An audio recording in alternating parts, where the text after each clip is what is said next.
Welcome to I'd Print That. I'm Andrew. I'm Joe. We had a lot go on this week. It was a busy week.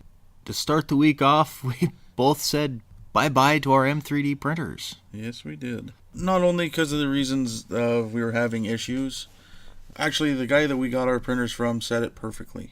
He understood why we were getting rid of them, and he said, if you have a printer, you don't need an M3D.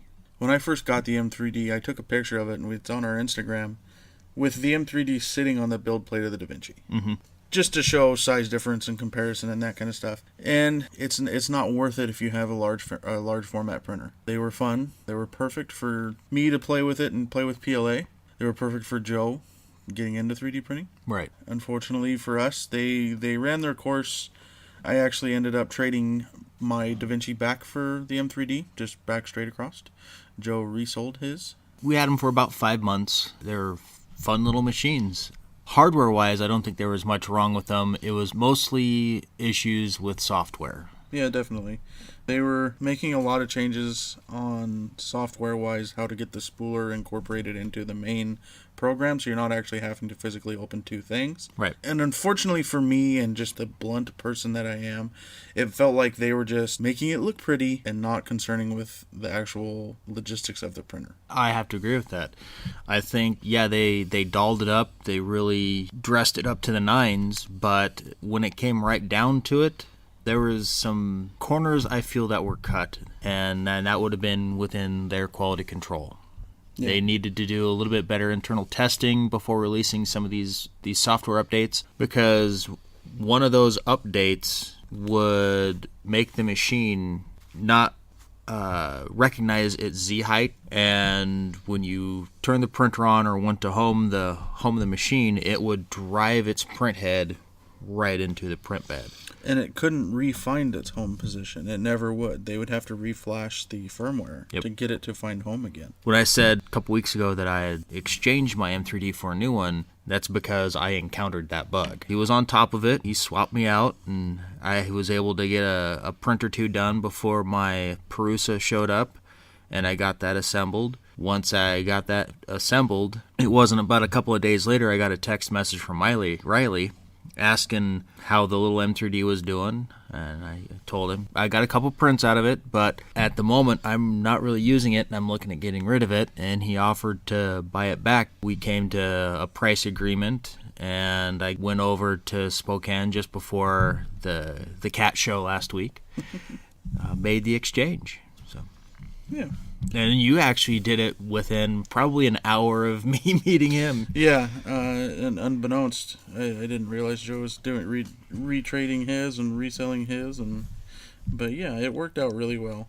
Which kind of brings us into our next part. The old DaVinci. Welcome home. It's home and it's printing, kind of. Back when I traded that one to Riley, it was running Repetier 0.91. And at that point, that was the earliest firmware that had been released for the DaVincis and run new filaments, being able to use an external slicer like Cura or Slicer or Skyforge. Right.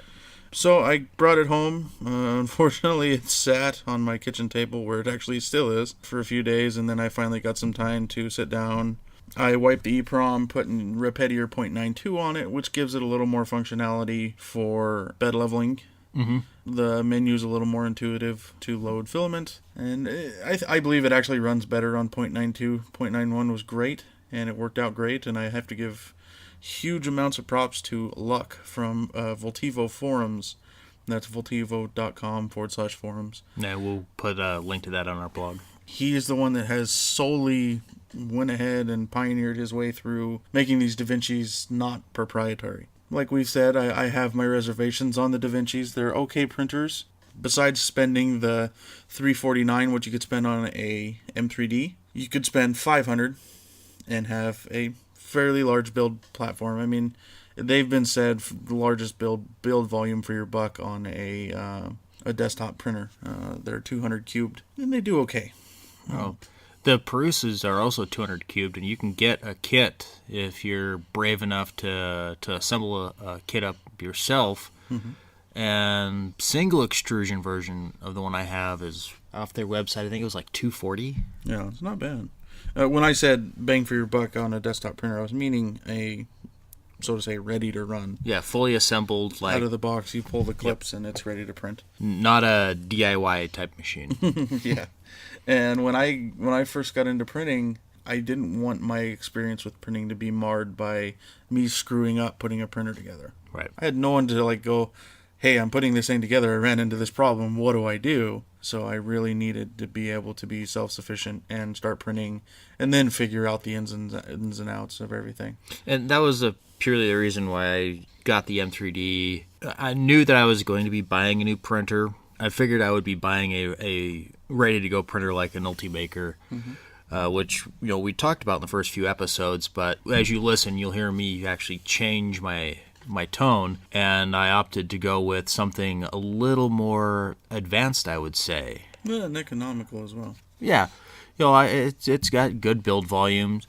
I have had to take a little bit of time to tweak and play with that, and we'll get into that here in a few moments. But as far as it goes, one I looked at also was a DaVinci. You were looking at the 2.0 Duo. Yep. The dual extruder. I was considering the one with the 3D scanner built into it, but they aren't selling those yet. The AIO, 1.0 AIO does. I was looking at the 2.0 AIO. Yeah, that's the only one they have with a scanner built in. Yep. And the only problem with because we spoke about it, of course, there's yet to have non-proprietary firmware that includes the scanner. Right. For the DaVinci. Luck has not, and I doubt he will because he doesn't own one. And I honestly don't even think he owns a DaVinci anymore. I think he got rid of his DaVinci. He's still very active and replies to everybody on the Voltivo forum, but I doubt he's going to be producing any firmware. And I don't blame the guy. If you don't have it, why? Right, yeah. Why continue to do it? But yeah, so that printer's going to stay fairly stock. Mm-hmm. The old DaVinci, because it's the DaVinci 1.0, the original first-gen DaVinci. And so there's not a lot you can do to it other than putting different firmware on it. You can't print PLA at all with that printer. Now, what we have sitting next to us, torn apart, and actually my wife put it pretty funny, naked printer. All the plastics are off of it, and we were disassembling things and fixing a thing that we'll talk about here in a minute. Yeah, you can see its circuits. You can see all of its circuits. It's a 1.0A, which is the second gen, and the main thing they changed was the hot end. They put a different hot end in, preemptively being able to print in PLA, which it's capable of doing with some improvised cooling on the extruder, as well as case cooling, which this printer is going to get. But we will, like I said, talk about that more here in a little bit. Yeah, as far as the DaVinci that you've had here for a while, the naked one that's sitting next to us, this is the one that had the busted Y end stop, and X. Or X end stop? No, it's the X that just broke. The Y was the original. Okay. So you brought that over here a little bit ago, and we tore the sides off, pulled its back off, and decided to give it a check and see what was going on. And it was actually the circuit board that broke on the first one. Yep. The actual PCB broke in half. Well, the PCB broke, and we had the 3 wires that were stretched and yeah, they stretched them out and then they zip tied them down, and it created intermittent connection until it finally went, nope, you don't have a stop anymore. So it thought it was infinitely big. We were expecting the same with this guy or something similar, but that wasn't the case. The wires checked out good. Mm-hmm. They were twisted up a little bit in one spot, but it was the actual end stop circuit, the little IR. Yeah, these are the DaVincis use optical end stops. Yep, and that was blown out. Yeah, and cool thing we found that if you have a DaVinci and an end stop goes bad and you're running non-stock firmware, you have a spare. Mm-hmm. And it's actually because they use an optical end stop for the lid, because the DaVinci knows if its lid's open because it's mainly an ABS printer and it needs to have that closed environment. So it tells you on the screen, lid, door, open. Mm-hmm. So as in tearing this apart, we found it had one, and it's the same. It's the same end stop they use for all the axes. Which the Repetier firmware doesn't actually use that end stop. Mm-mm. So it's just free to scavenge. So yeah, we just pulled it out and put it in place of the old one and turned it on, and there it went. And then we tore it apart more. Yeah, going back to previous conversations in earlier podcasts, there was discussions about upgrading the power supply. The DaVinci has a little 200-watt power supply, and I did some digging around in the garage, and I have a standard desktop ATX power supply that rates in at 450 watts. Mm-hmm. So it'll get you just a little bit more power to do what you need to do. About 250. Yeah. I will have to do a little bit of wire modifications to it and make it to where you can turn it on and off via switch on the side. Again, going back to if you're running non-stock firmware on your DaVincis, there's a perfect place to mount a full-size desktop power supply, and that is in the filament wells. In the filament wells in the chassis there. And one thing DaVinci did do when they built all of these printers, they standardized them, many of the parts. So the DaVinci 2.0 Duo actually holds 2 filament cartridges. And you're going to hear a couple things this podcast, because like I said, there is a naked printer sitting next to us, and it's really hard not to touch it. I just want to touch it. Easy. What I did was I grabbed the filament holders. And you can see, not you viewers, but imagine in your mind that you're seeing the backplate to a DaVinci, and there's things. We'll get pictures also of this. Yeah, there'll definitely be pictures. But you can see where the one filament cartridge sits. Yep. But right next to it, empty, and actually all you would have to do is cut this out. Right. To accommodate another cartridge of filament. And that's a perfect spot for this full-size ATX. With a little modification, we're going to take the case apart, and it's going to pretty much just mount with the base plate. Yeah, we're going to take the top of the ATX power supply off. I'm going to take my Dremel and remove the front and back of it. So all we're left with is the bottom where the power supply mounts to the actual ATX power supply frame. Mm-hmm. And then we're just going to drill a couple holes in the back of the DaVinci and bolt it straight to the DaVinci frame. Yeah. And then one thing we are going to actually, because I don't care about the warranty on this machine. I've had it for way too long. I was going to say, I think you're out of warranty. But I still kind of want it to look aesthetically pleasing to an right. extent. And the only thing we're going to actually end up doing is here on the side, there's fins, and we'll cut out a spot for an exhaust fan for the power supply. Because it does have large fans in it that will move a lot of air, and I don't want that air being pushed into the build chamber and messing with the print. So we're going to put an exhaust fan that'll pull that air out and away from the print chamber. You probably want to do an in and out with it. Yeah, we can do a small in. No, we got a couple of 40 millimeter fans that are kind of high velocity fans, and then we can do something. I got like a 60 or an 80 or something we can put on the top and pull it out the top to exhaust it straight up, or we'll figure something out. Yeah, it's a design in progress, as you can tell. Yeah, we're gonna end up not only doing this power supply swap, but now that it's completely apart and it's sitting on a table, and I have another printer that's able to print parts to make the parts that I need to do the change. I'm going to take the leap and finally do the E3D V6 swap for the hot end. Now, It's an upgraded all-metal hot end that'll allow me to print anything on the DaVinci. I will be able to print more effectively PLA. There's people that do it with the stock hot end, and they'll have some trial and error, and sometimes it'll print, sometimes it'll fail, which is all in part of 3D printing. But the one bad thing, pro and con wise, of getting rid of the M3D for me was the fact that I lost the ability to print in PLA mostly, but also flexible filament and the wood fills that I have. And switching over to the E3D V6 hot end will allow me to regain that ability and have a heated chamber. Now, generally, you don't need a heated chamber for printing with PLA and wood fill, but it definitely helps. It'll help with warping if you ever have any problems with that, because it'll allow the temperature to cool more steadily and have a controlled rate. Right. But other than that, DaVinci-wise, I think that's about it. I mean, we're going to be working on this. Hopefully, and probably maybe this payday or the next payday, I'll be able to swing purchasing the new hot end.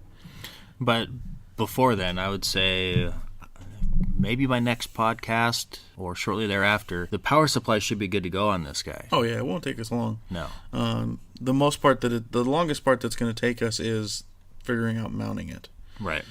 Because I'm also the other reason, because Joe had a little a smaller ATX server style ATX power supply that would almost fit with a little modification to where the original power supply sits, would fit fine. And it was a 260, and I kind of hem and hawed about it because I want what I want is to never worry about the power. Right. And the main reason we're switching the power supply in this, because at 200 watts, if you're printing, it's heating the bed and the hot end at the same time, and the Z-axis moves, there's not enough wattage. Right. And what'll happen is it's a little bit of overdraw on the power supply. Yeah, and you'll run into non-stable heating. Mm-hmm. You'll run into and you can actually watch the DaVinci. If anybody has one, take a minute while you're printing and watch it, and you'll see the LEDs dim and brighten as it prints, generally when the Z-axis moves. And that's showing you that it's overdrawing and it just doesn't have the output. Right. And supposedly, so from what I've read, you'll get quicker heat up times. Because now it takes about 10-15 minutes for my bed and hot end to heat up for a print. There was a guy I was reading, a guy that he only went up to a 300 watt, and he cut his heat up time by 7 minutes. Wow. That part for me is not a big deal. The consistency for me is what I need. It needs to always be able to heat the hot end and keep it at the correct temperature. It needs to have the bed being able to be heated. And also, I want to add fans to the heat chamber. Bed chamber. Wow. Going medieval for a minute there. Yeah. But I want to add an exhaust fan on one side, and then on Thingiverse you can download that fits inside the hand wells where you hold it, you can get two 40 millimeter fans, and then you print a duct onto those fans to where it actually gives you active layer cooling. We spoke last podcast on doing time lapses, right? And I want to add more lights into my printer for doing the time lapse and have really good lighting inside the printer. And in that time, I have checked out a couple of cameras. The first camera I got said it could do 1080 HD video, but when I got it, I got home, installed it, and tried recording some 1080 HD. Come to find out, it only records at 5 frames per second. So I immediately went back to the store and was like, nope, I need something else. I'm now looking into other options.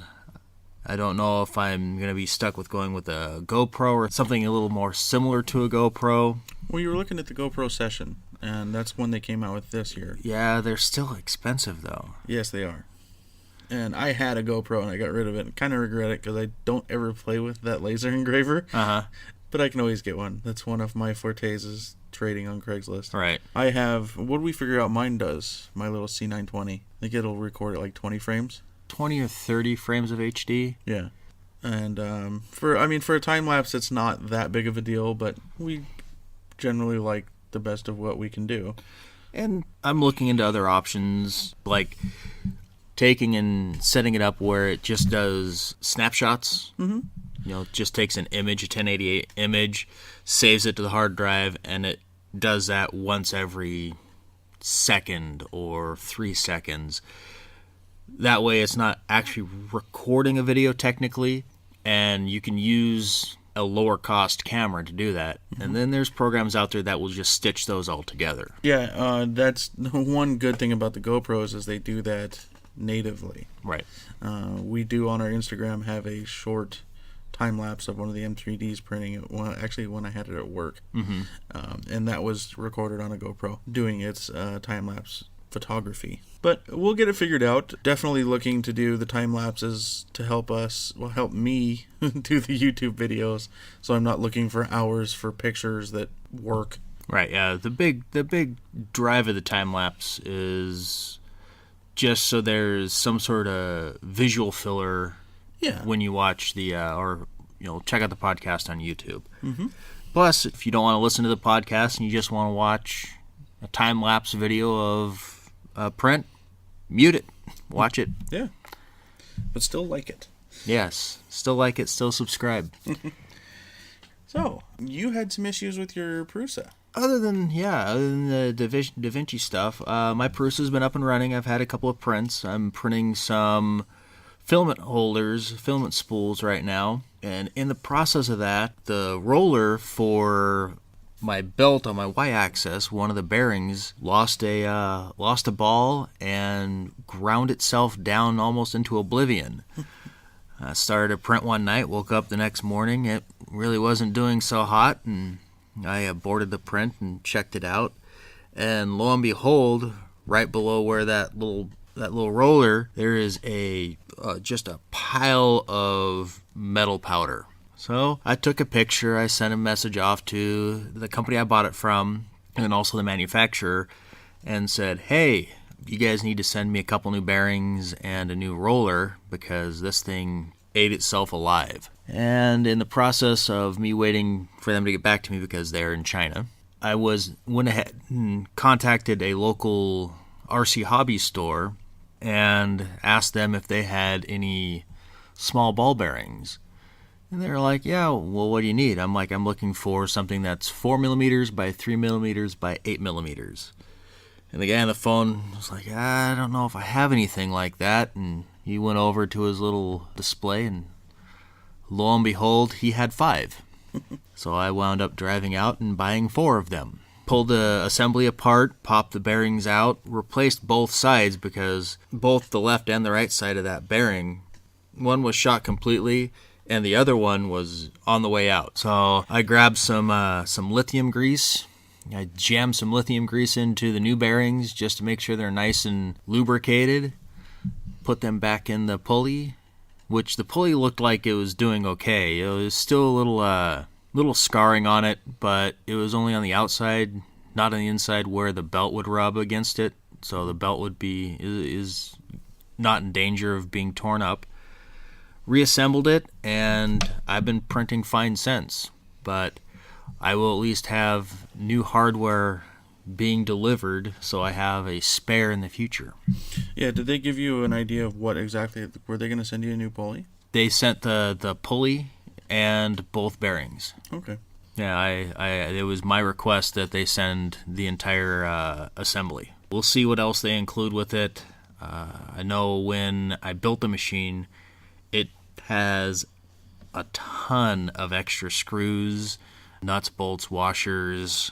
So if I want to make any changes to it, extend some pieces, mount something a little bit differently, I have those parts to make that happen. Yeah. It was ridiculous, the amount of extra stuff they sent. I was surprised. Not upset at all. And I think it's great the way that the manufacturer and the seller hopped right to it and was like, yep, here's the piece, and it's off. Yeah. They didn't try and argue. So I think that's deserves props. Yeah, definitely. It's the beauty of Amazon. Yeah. Well, in addition to the y-axis bearing and pulley being a little off, been having some issues with the second extruder, and I think it has to do with a wiring issue of all things. Mm-hmm. I don't think the wire's making good contact, or there's something going on with that. I've checked the voltage of the actual stepper driver. I've tried plugging in a wire from the x-axis into the feed the extrusion gear, or the extrusion motor, and it runs just fine. So it's not the motor itself, it's not shot. I completely disassembled that print head this morning to check it out, see what was going on with that, and it looks good. Did have to do a little bit of cleanup in the feed tube where your filament comes down and goes between the tensioner and the feed gear. So in there was a little bit of debris, nothing major. Mm-hmm. So cleaned that out, reassembled it. While I had it all disassembled, I tried running that gear, and it still does the same thing. It's still kind of intermittent, or it doesn't work. But when I start playing with the wires, it kind of wakes up, and it'll run for a little bit. But if I move them into another position, it just quits. So I'm going to have to either remake those wires and then request that they send me another spare, or reinforce them in some way so they actually sit a little differently. But that means I'm going to have to undo the wire wrap and redo all of my nice wire cleanup that I'm famous for. I like clean wires. I see these pictures of data centers and data closets online where crap is just strung from one end of the room to the other. It looks like somebody just grabbed a bowl of spaghetti and threw it against the wall. His eye starts twitching. It drives me nuts. I like nice, clean lines. It helps, you can find things. If there's an issue, you can trace a cable out. And yeah, it just, not having wires not being cleaned really, really gets under my skin. In addition to the second extruder, well, my first extruder's been doing great, and I've been using that primarily. I haven't really done a whole lot of two-color prints. I've figured out how to make a two-colored model. I've done a couple of things. I printed our business card in two colors, which turned out really good. Used the glow filament and the blue filament in PLA from Patchbox. Turned out pretty nice. Had a little bit of color bleeding, but there's things that I could do to fix that by using a wipe tower. I'll give that another try once I get the second extruder back up and going, and it should turn out pretty nice. I've also got our printable logo that we're going to be giving away to our Patreon subscribers and even selling on Etsy if you don't want to do a monthly subscription but just want to do a one-time purchase from us. There'll be a two-color option for that also. We'll have pictures of those hopefully in the next week or two on the website. I have been printing in ABS. So my first ABS print was actually here. I started actually with the filament spools. Wanted something a little bit more rugged because I'm going to be putting these filament spools actually above my print bed, and I don't want anything to happen and those come crashing down onto my glass print bed and just destroying things. I was concerned that there'd be a lot of problems with it, but really it hasn't been that bad. There's a little bit of warping. The default temps I think that they provided in the configs are a little low. They put the print bed for ABS, they put it 100.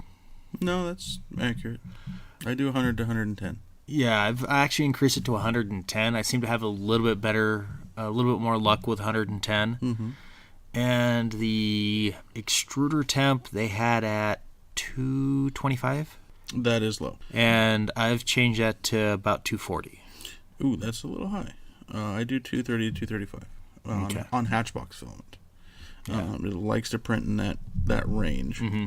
And it also depends on what I'm printing. Well, that little cube I showed you, I printed a little 20 millimeter by 20 millimeter by 20 millimeter cube, and that was at bed of 110 and extrusion of 240. Okay. It actually turned out pretty good. I'll probably kick it down to like 235 to see what it does. I did try and print at 230 with it, and it seemed like it didn't want to feed real well through it. Mm-hmm. Before I printed that cube, I tried printing a shock mount for our Blue Yeti microphone that we use. We've got some hardware on the way so we can mount it on a mic boom.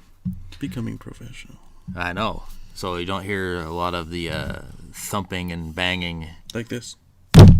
Yeah. That is really loud, but unfortunately the table we podcast on, and we were talking about before we even started, we were thinking of, man, it'd be kind of cool to take this printer apart while on the podcast, and it's like, well, crap. Yeah. Everything we do is going to make a whole bunch of noise. And even setting something on the table, I mean, we have to be very careful. Me typing on the little laptop I have here, you can hear every key press. Even here sitting typing on my tablet. Yeah. It is unfortunate. Unfortunately, it picks up all the noises. Before we started doing the podcast, I tried suspending the microphone from the ceiling with some strings and stuff, but those strings act like an amplifier, and anything that happens upstairs gets amplified through there. So my wife walking around, the dogs, the cats, that all gets picked up in the microphone. It is crazy how sensitive the mic is. It's a good mic. It's awesome. It's a great mic. It's very clear. It picks up all the noise, but it picks up all the noise. All the noises. So, A mouse fart. Seriously. So I tried putting a shock mount for that, and I was having some issues. I was 3 or 4 layers into the mount this morning, and my primary extruder it was having issues keeping a constant flow going. I finally got fed up and abort the print, tore the whole thing apart. Now that I've verified that there's no clogs, that the channels are all clean, it's got plenty of tension. It seems to be doing good, just with a little bit of extra temp. I started using the Elmer's Craft Bond glue to really hold that the filament down onto the print bed, and that helps tons. Yeah, and that Craft Bond, I mean, granted, when you read any forums and anybody asks what do you use for adhesion, you'll get the normal blue painter's tape, Captain tape, hairspray, or water-soluble glue. And generally, the water-soluble glue is the UHU glue sticks. Right. But I've found that Elmer's Craft Bond, which is still water-soluble, works great. Yeah, and it was kind of interesting. I had a part of the filament spools that I was printing. I was in our spare bedroom with my wife and the dogs. We were laying on the bed in there, giving attention to the animals this last Thursday. And the print had finished, and we were sitting there, and we heard this pop from the other room. Once it had finished, everything started cooling down, and it got to that point where it cooled so much that the tension just released the model, just popped it right up off the print bed. I walked in there, and I didn't have to pry or anything. I just lifted it off. It was 100% free. It was pretty awesome. And also, and I brought some over today for Joe to test out, and I'm going to mix them when I get back home, ABS slurry. Right. Now, ABS slurry is the perfect thing. You use wasted print material, which you have a lot of if you 3D print.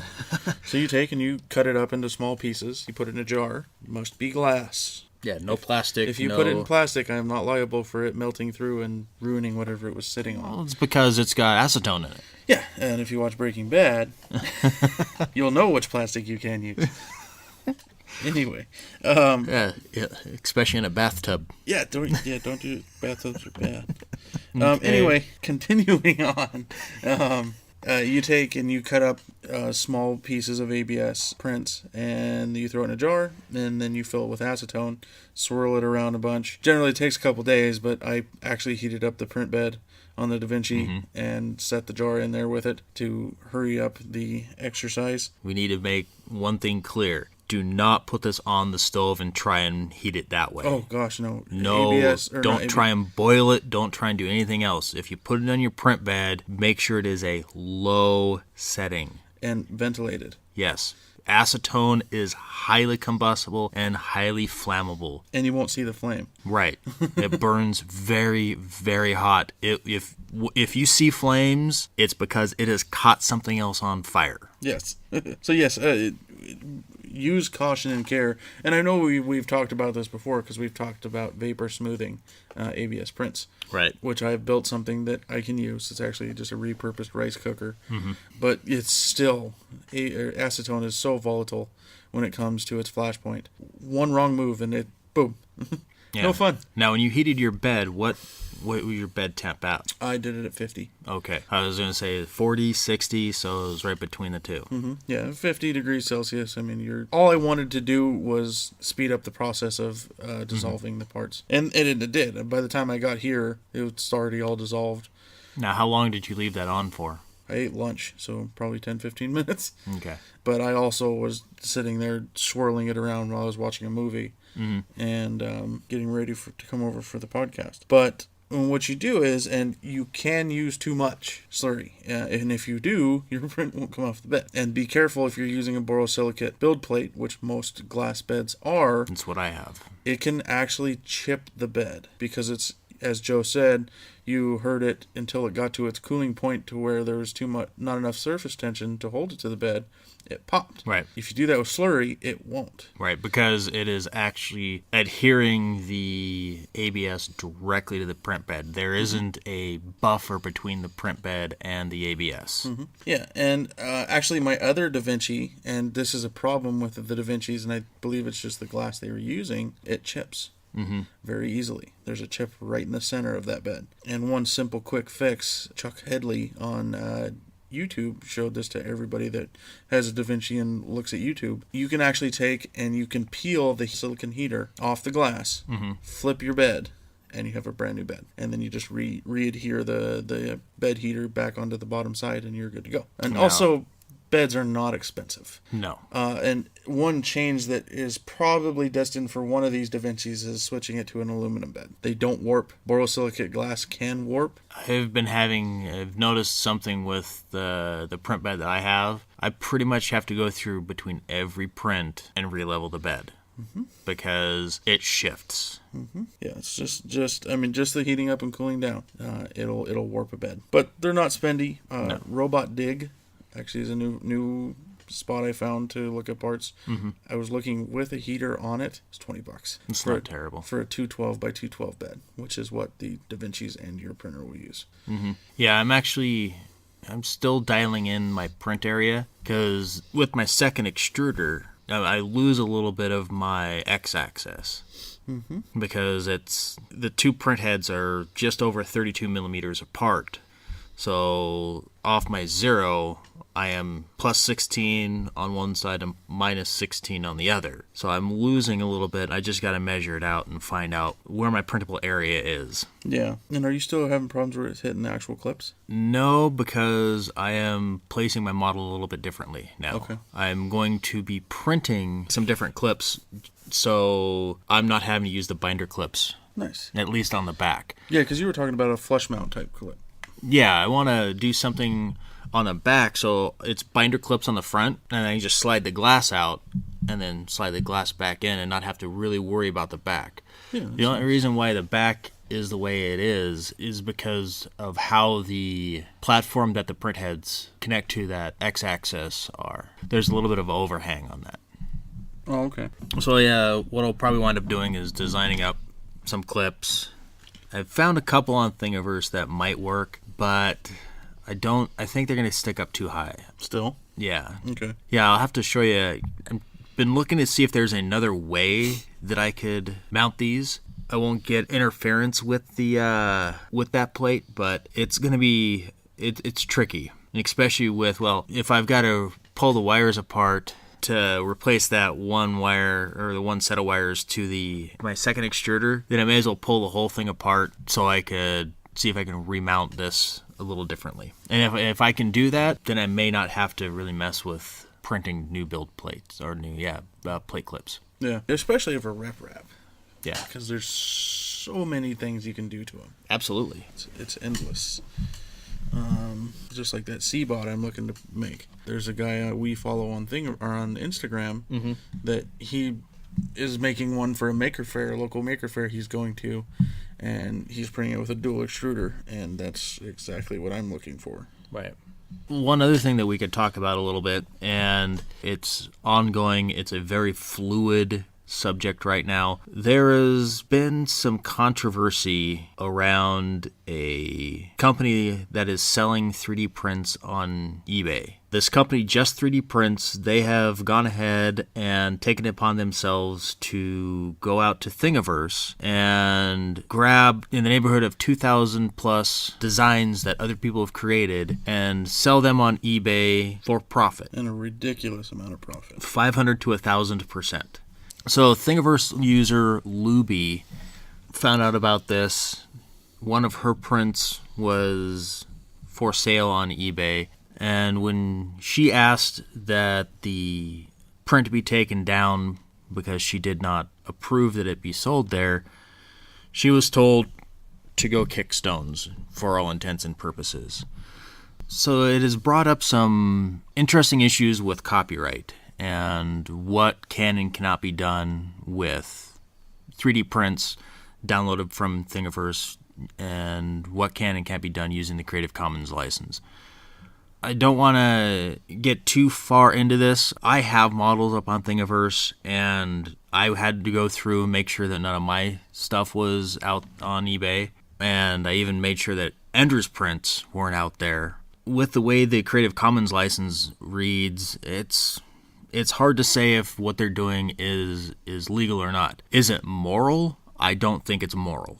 I think what they're doing is a slap in the face, but that is a personal standpoint. I at least want to make it known that we're aware of this, we're watching it, and when more information is available, we will be reporting more on it.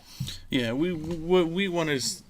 don't want to sound biased in either way. We are definitely for the maker because we ourselves are makers. Absolutely. But we also need to adhere to everything because we are makers and because 3D printing is such a blossoming industry as an at-home thing.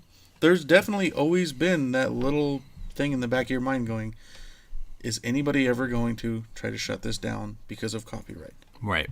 And so, I mean, to be on both sides of the fence, so to say, we need to be both advocating the makers and the law. Yeah, and I know if you look on Craigslist, I know at least in our area, we have somebody who is offering a 3D printing service. Mm-hmm. And there are other people out there that do the same thing. We're looking at doing similar. We have printers, and there's no reason why we couldn't just offer a service to help put these machines to work to make a little bit so we can do more with the podcast. But there's correct ways to go about it. Right. And as you said, a 3D printing service is the correct way to go about it. Correct, yes. Because there's already a marketplace out there. My Mini Factory, 3D Hubs, and there's multiple other ones. And actually, funny enough, My Mini Factory released a statement very recently. Yeah, it's within probably the last 24 hours because I hadn't seen it until you showed me. Yeah, and what they're saying is that everything that now gets loaded up to My Mini Factory will have a brand on it in a very inconspicuous spot on the model that'll show My Mini Factory as well as the maker's name on the print. Generally, when you upload to My Mini Factory and or Thingiverse and or Yagi or any of these model marketplaces, you have an option to how you want it distributed. And the normal one is the Creative Commons share alike, which means you can download it, you can print it, and you can profit off of it. You have to mention the original maker. And where you got it. Right. In the case of what's going on Thingiverse right now, these were actually branded as non-commercial. You cannot sell this model. It was in... Some of them were non-commercial, some were under the attribution license. Mm-hmm. But in either case, the creator's name must be listed. There must be a link back to who you got it from. Mm-hmm. And in the case of what is going on with just 3D prints, is they're not giving credit to the creator. They're not making any comment on their posts that who it came from, where it came from. And they're even going as far as using images that users have uploaded, copyrighted images that users have uploaded, that in some cases show their kids with the 3D printed item, modeling with the 3D printed item. Mm-hmm. So there's more than just the images and the selling of these 3D printed items. There is other copyrights that are being infringed on also. Yeah. And don't get us wrong. We wholeheartedly disagree with their standpoint. Right.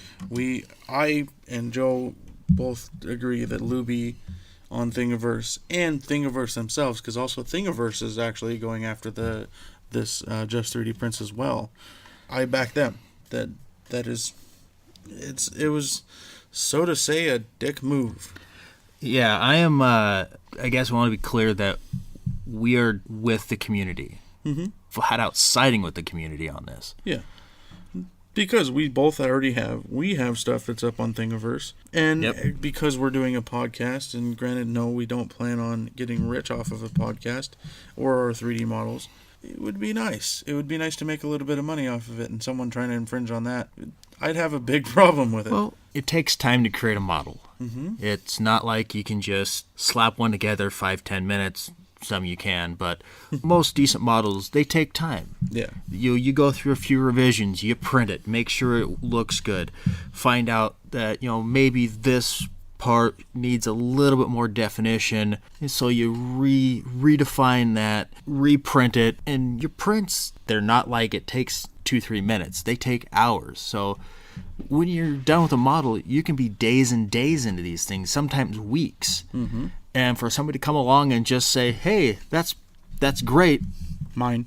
I'm going to resell this, I'm not going to give you credit for it, I'm not going to let you know about it, get your permission to do it. Granted, the Creative Commons license doesn't necessarily state you have to have permission to do that, but if you had any type of morals, you'd at least say, hey, I want to use this, do you mind? Yeah. Because you are making a profit off that person. You're not just like most other 90%, 99% of the other users on Thingiverse.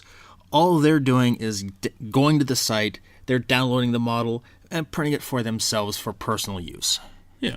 And they're not making 10, 20, 30 copies of this and selling it for $100-$200. And that's what this comes down to. These models, I went through and I looked through some of these postings, and there were iPhone cases that were listed that had a price tag of $200. That's ridiculous. You're talking about a model that somebody spent time on, that they just went out, downloaded for free, and they're charging $200 to print and send this to somebody. Yeah. That's 100% profit for them, minus filament costs, and filament doesn't cost a lot. No, it does not.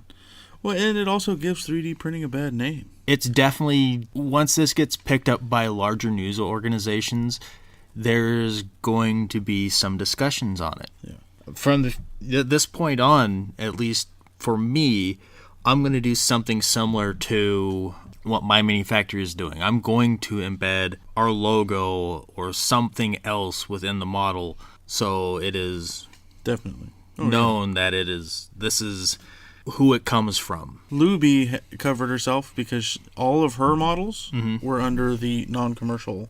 Right. So, I mean, there are models on there that are not under the non-commercial law that you have no holding. You can't go, oh, I'm mad too because that was my model.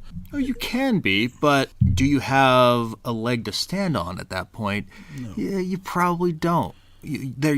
And that really depends on the images that these guys used. If they used personal copyrighted images, or if they just use images of the STL file, like the 3D view, then yeah, you probably don't have anything going on. But if it's pictures of your kids, pictures that you've taken and uploaded, and they're trying to say that it's on the internet and it's public domain because of that, then there's a gross misunderstanding on their side. Yeah.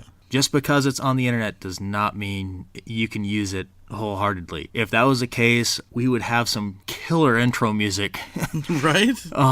And outro music to the podcast. But right now we're looking for the right stuff because we're abiding by the laws. We're playing fair with everybody else. We're not going to go out and steal 13 to 15 seconds of someone's art that they worked hard on to lead into our show. Yeah. Just because it's on the internet basically doesn't make it free. And it's unfortunately, a lot of society anymore has that sense of entitlement. Unfortunately. Yeah, it's very unfortunate. Like I said, we want to make sure that our listeners are aware that we know about this. We're going to link to some news articles with regards to what's been going on. There's a lot of reading that needs to be done if you want to follow this. Yeah. It took me 4 hours just to get caught up on it. And at this point, I am more interested in seeing what becomes of it. I will be getting hold of Luby. I just want to let her know that we're covering this as well as everybody else who's done it. We're pulling for her as well. Absolutely. We're both on Thingiverse. We're on My Mini Factory. We're on all kinds of 3D creation sites, 3D modeling sites, and it would be crazy if we didn't try and support our brothers and sisters who are doing this. Like I said, we're aware of it. We're following it. Want to have more information before we go too in depth. Definitely, you found out in this podcast our standpoint. We're definitely aware. We're definitely watching it. Going to follow it. Yeah. All in all, though, a good week. Good things are coming. Good things are happening. New things are coming and happening. Mm-hmm. There's a lot of cool things in the news that went on this week. There's some things I wanted to cover, but we have a lot going on with our printers, and we've decided to focus on that more this week. We will go ahead and cover those next week. A lot of it goes back to the copyright and other things. Mm-hmm. So keep an eye out for that. Besides that, I believe we are wrapped. Yeah. I'm Andrew. I'm Joe. And remember, if you can imagine it, you can print it.